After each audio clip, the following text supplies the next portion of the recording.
अगर जरूरत पड़ी तो हम अभी याचना कर रहे हैं, रण के मोड में आएंगे। हम आपको कह रहे हैं कि महाबोधि महाविहार पे जिस दिन कब्जा करने की बात होगी, एक बार भीम आर्मी आह्वान करेगी। हमारे समाज की युवा इतने मजबूत हैं कि वहां से पंडे पुरोहितों को इज्जत से नहीं, बेइज्जत करके उखाड़ करके भगाने का काम करें। मुसलमानों के हक अधिकार में उनके साथ मजबूती से लड़ाई लड़ते हुए दावे के साथ कह रहे हैं कि जब तक वक्फ संशोधन बिल को सरकार वापस नहीं लेती है, तब तक भीम आर्मी आजाद समाज पार्टी मुस्लिम समाज के साथ जो लड़ाई होगी, जो निष्कर्ष निकलेगा, उसके लिए मजबूती के साथ इनके साथ खड़ी रहने का काम करेगी। मैं आपको बता रहा हूं कि निर्णायक लड़ाई है। अपनी बौद्ध विरासत, जो दुनिया में ऐतिहासिक विरासत है, तमाम जो बौद्ध कंट्री हैं, उन लोगों का आस्था का सवाल है, उसको नीतीश कुमार नजरअंदाज कर रहे हैं, नरेंद्र मोदी नजरअंदाज कर रहे हैं। उसको कतई हम लोग बर्दाश्त नहीं करेंगे। और कभी महिलाओं को छूते हैं, कभी मंत्री का सर टकराते हैं, कभी राष्ट्रगान पे ताली बजाने लगते हैं, कभी नारा लगाने लगते हैं। नीतीश कुमार से हमको कोई उम्मीद नहीं है। हमारे नेता चंद्रशेखर आजाद, बहुजन हृदय सम्राट, अभी आ गए हैं। और देखिए चंद्रशेखर रावण जी कहीं ना कहीं अब जो है, अरे भाजपा के मंत्री सबसे क्या कि सब दलाल सब है। उस समाज को बेच करके वहां अपना रिश्ता निभाने के लिए गया है कि एमएलसी बन जाए, एमएलए का टिकट मिल जाए, एमपी बन जाए। 5 अप्रैल को सम्राट अशोक की जयंती होती है। उस दिन चंद्रशेखर आजाद जी के आह्वान पे भीम आर्मी और आजाद समाज पार्टी के जो कार्यकर्ता हैं, वहां पे लाखों के संख्या में महाबोधि महाविहार को मुक्त कराने के लिए पंडे पुरोहितों से वहां पहुंचेंगे। और अभी हम पटना के गर्दनी पार्क में हैं, स्टेज से लोग आए हुए हैं वक्फ बोर्ड के।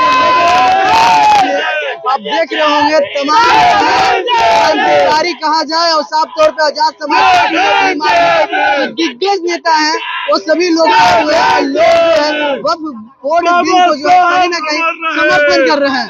समर्थन इसलिए कर रहे हैं क्योंकि जिस प्रकार से कहीं ना कहीं संशोधन किया जा रहा है वक्फ बोर्ड बिल में लेकर, उस समर्थन को वापस लेने के लिए अभी प्रदेश अध्यक्ष जी है, उनसे भी जानने की प्रयास कर रही हैं। और सभी महाबोधि महाविहार मंदिर में जो पांडे लोग बैठे हैं, इस पर सर क्या कहेंगे?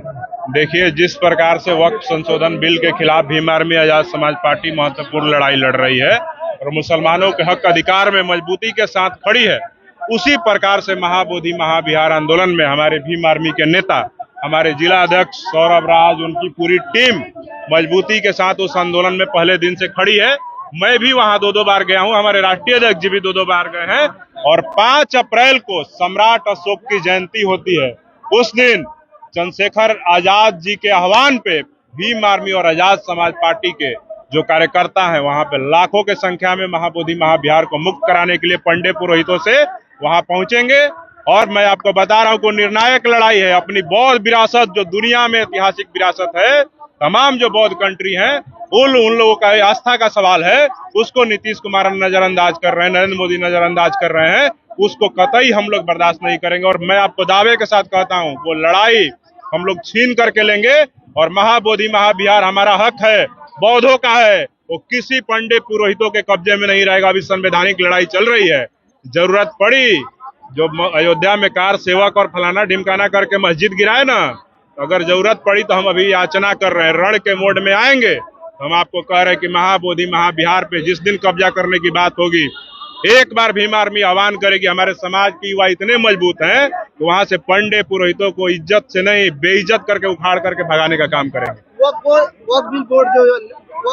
बोर्ड का जो बिल लाया गया है, जो संशोधन के, उस पर क्या कहेंगे? मजबूती से भीम आर्मी आजाद समाज पार्टी वक्फ संशोधन बिल के खिलाफ मुसलमान समाज के जितने भी उनके मिली तंजीम के संगठन हैं, उन सब के साथ मजबूती के साथ खड़ी है। और हम सब लोग मुसलमानों के हक अधिकार में उनके साथ मजबूती से लड़ाई लड़ते हुए दावे के साथ कह रहे हैं कि जब तक वक्फ संशोधन बिल को सरकार वापस नहीं लेती है, तब तक भीम आर्मी आजाद समाज पार्टी मुस्लिम समाज के साथ जो लड़ाई होगी, जो निष्कर्ष निकलेगा, उसके लिए मजबूती के साथ इनके साथ खड़ी रहने का काम करेगी। बीजेपी में जो मुस्लिम समुदाय के जो मंत्री हैं आज भी खामोश है इस बिल को लेकर। अरे भाजपा के मंत्री सबसे क्या कि सब दलाल सब है। उस समाज को बेच करके वहां अपना रिश्ता निभाने के लिए गया है कि एमएलसी बन जाए, एमएलए का टिकट मिल जाए, एमपी बन जाए। लेकिन भाजपा ना आज तक कभी इन लोगों को कुछ दिया है, ना अब आगे देगा। ये लोग समाज को जो बेचने वाले लोग हैं, इनका हिसाब समाज करेगा, घबराइए नहीं। जो समाज के साथ खड़ा नहीं हो सकता, वो किसी का नहीं हो सकता, ठीक है। तो मुसलमानों के हक अधिकार में जो बोलेगा, मुसलमान, असली मुसलमान वही है। जो खामोश रहेगा, जो दलाली करेगा, उनको कतई बर्दाश्त नहीं किया जाएगा। बिहार में सर डबल इंजन की सरकार होने के बावजूद भी जिस तरह से दलित समाज पिछड़े पर देखिए, कोई भी अत्याचार शोषण का मामला है उसको बर्दाश्त नहीं किया जाएगा। हर हाल में मजबूती से भीम आर्मी तमाम मामलों पे कोमल पासवान, रचना पासवान। संविधान पर हमला हो रहा है, पूरी संख्या आपकी यहाँ जमा है, क्या लगता है मुख्यमंत्री संविधान की रक्षा नहीं कर पा रहे हैं? अरे नीतीश कुमार बदहवास मुख्यमंत्री है भाई, क्या उनकी एक्टिविटी। आप तो पत्रकार हैं, बड़े पत्रकार हैं, मैं देखता रहता हूँ। कभी महिलाओं को छूते हैं, कभी मंत्री का सर टकराते हैं, कभी राष्ट्रगान पे ताली बजाने लगते हैं, कभी नारा लगाने लगते हैं। नीतीश कुमार से हमको कोई उम्मीद नहीं है। हमारे नेता चंद्रशेखर आजाद बहुजन हृदय सम्राट अभी आ गए हैं और देखिए